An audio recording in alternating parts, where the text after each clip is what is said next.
Look at the sheer scale of destruction. In June 2013, a catastrophic flood swept through the Kedarnath Valley, wiping out the surrounding town and claiming thousands of lives. A 1,000-year-old stone temple shouldn't survive a 400-kilometer-per-hour tsunami of water, ice, and heavy rock. Yet the shrine itself remained standing without a single scratch on its structure.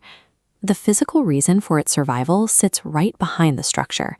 A massive boulder, the beam Shila, washed down and lodged tight, acting as a perfect wedge diverting the destruction.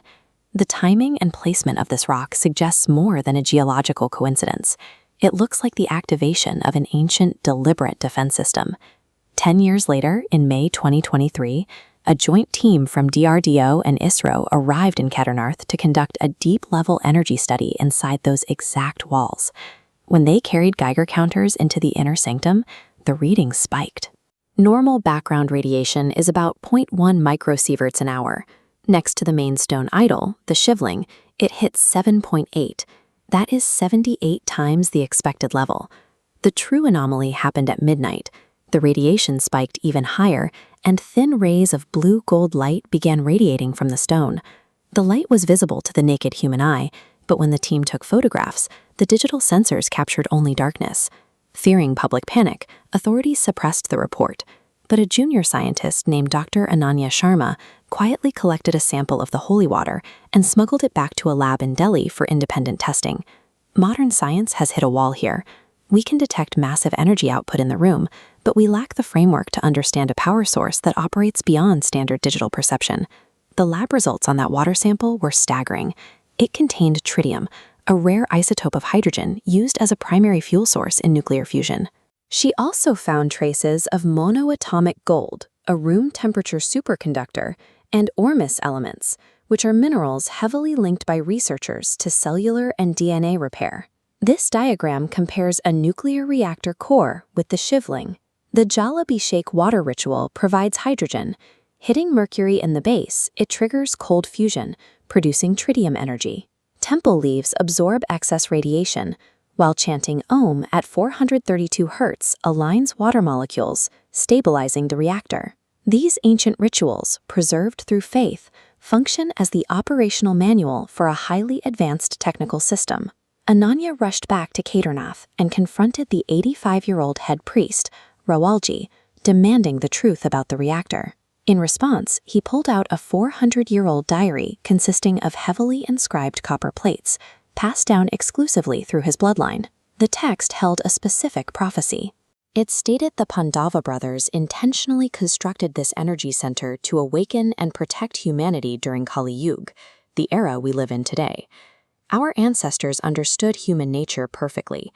They encased world-saving science within the structure of religion, ensuring it would be protected by faith and kept out of the hands of greedy empires. Determined to observe the machine at peak capacity, Ananya ignored the priest's strict warnings. On the night of a new moon, she locked herself in the security room to watch the midnight rituals via the CCTV feed. At exactly midnight, the dormant reactor woke up. The stone core began to tremble, and a searing, concentrated beam of brilliant blue light shot directly upward out of the darkness. The light shifted to gold. Sanskrit verses of the Mahamrityunjay mantra appeared on the ancient stone walls, projecting outward like physical holograms. Then, a 15-foot form materialized in the center of the chamber, executing the cosmic Tandav dance directly around the pulsating core.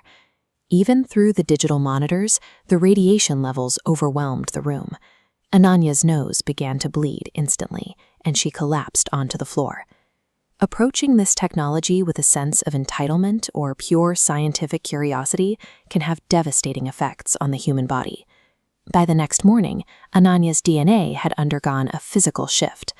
Medical tests confirmed her telomeres, the markers of biological age, had been repaired, making the 32-year-old scientist appear a decade younger. Rawalji believed her underlying sincerity protected her from the radiation, triggering a biological reset known in tradition as the Mahamrityunjay Diksha. By February 2025, the secret broke entirely. During a live global telecast, ISRO deployed advanced quantum cameras that finally captured the glowing energy signature of Kedarnath for a stunned world. Yet the old priest maintains a final warning. Those who approach this energy with arrogance, greed, or the desire for fame will only find destruction.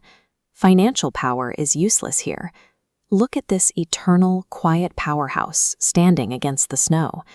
Science can map the machine, but accessing this energy requires the kind of devotion that a lab report cannot capture.